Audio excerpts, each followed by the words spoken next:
What? You don't know how to start your SEO strategy? If you have a WordPress website, you should install a SEO plugin. If you don't know which one, watch my channel. I have a video about Yoast and RankMath. But if you don't know, no problem. Come with me. I have a good comparison for you. Okay, we have a comparison between RankMath and Yoast here.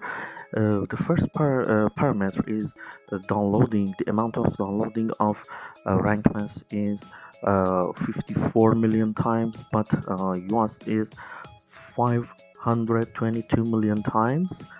The second parameter is PHP version. The RankMath needs 7.4 version, but Yoast needs 5.6 version. The third parameter is WordPress version. RankMath needs 5.6, but Yoast needs at least 6 version of WordPress.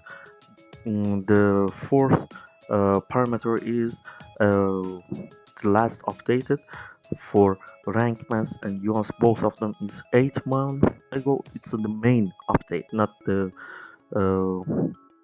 little update. And RankMath is available from 2018. 5 years ago, it's the first time that this plugin released, but Yoast is for 13 years ago, from 2010. It's here. And RankMath support 25 languages, but Yoast is wonderful here. 57 languages they support, and here we have a total comparison. As I told you, all of them are here for you. You can watch it and use it. Now tell me in the comment which one is better, Yoast or RankMath. Thank you very much.